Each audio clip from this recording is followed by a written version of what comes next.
중동에서 시작된 전쟁이 지금 우리 식탁 위까지 번져오고 있습니다. 국제 유가가 흔들리고 장바구니 물가가 오르고 주유소 앞에서 한숨이 늘어나는 요즘입니다. 정부가 25조 원 규모의 추가 경정 예산을 꺼내들었습니다. 그리고 그 안에 담긴 한 가지 항목이 지금 가장 많은 사람들의 관심을 끌고 있습니다. 소득 하위 50%, 1인당 15만 원, 민생 지원금입니다. 이번 추경은 이른바 전쟁 추경이라 불립니다. 중동 사태로 인한 고유가 충격에 대응한다는 것이 공식 명분입니다. 총 25조 원 가운데 약 10조 원이 이른바 고유가 대응 3대 패키지로 편성될 예정입니다. 세 가지입니다. 첫째는 민생지원금, 둘째는 석유 최고 가격제 유지, 셋째는 저소득층 에너지 바우처 추가 지급입니다. 이 가운데 가장 주목받는 것이 바로 민생지원금입니다. 소득 하위 50%에 해당하는 국민에게 1인당 15만 원을 지급하는 방안이 유력하게 검토되고 있습니다. 여기에 기초생활수급자 같은 취약계층과 비수도권이나 인구 소멸 지역에 사는 분들에게는 금액을 추가로 더 얻는 방안도 함께 논의되고 있습니다. 지급 방식은 지역화폐가 유력합니다.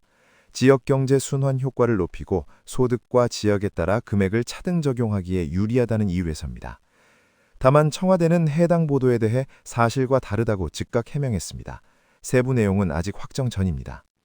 그렇다면 이 지원금 실제로 어떤 의미를 갖는 걸까요? 세 가지 시선으로 나누어서 짚어보겠습니다. 먼저 어르신들, 부모님 세대 이야기부터 하겠습니다.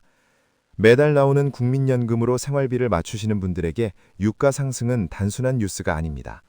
가스요금 고지서가 예상보다 3만 원 더 나오면 그달 반찬가 지수가 줄어드는 것이 현실입니다. 지방에 사시는 어르신일수록 차 없이는 병원 한 번 가기도 어려운데 유류비까지 오르면 그 발걸음은 더 무거워집니다. 이번 추경이 기초생활수급자와 인구 소멸 지역 거주자에게 추가 지원을 검토하는 것, 방향 자체는 옳습니다. 그런데 한 가지 짚어야 할 부분이 있습니다. 소득 하위 50%라는 기준이 실제로 누구를 포함하고 누구를 배제하는지가 아직 불투명합니다. 기준선 바로 위에 걸려있는 저소득 중고령 1인 가구들이 또다시 사각지대에 놓일 수 있습니다. 이건 남의 이야기가 아닙니다. 우리 부모님의 이야기이고 어쩌면 우리 자신의 20년 뒤 이야기이기도 합니다. 다음은 2030 세대 이야기입니다. 15만 원이 통장에 들어온다면 반갑지 않은 이유는 없습니다. 하지만 냉정하게 따져봐야 합니다. 25조 원이라는 재정이 어디서 나오는지 그 질문을 피해갈 수 없습니다. 초과 세수로 충당한다 해도 이런 방식의 재정 지출이 반복될수록 그 부담은 결국 지금의 청년 세대가 미래에 짊어지게 됩니다. 게다가 지역화폐로 지급되는 15만 원은 정해진 기간 안에 정해진 지역에서만 써야 하는 돈입니다. 자취방 월세가 50만 원을 훌쩍 넘고 대출 이자 걱정에 잠 못 드는 분들에게 이 지원금은 체감 효과보다 정책이 있었다는 기억으로 더 많이 남을 가능성이 높습니다.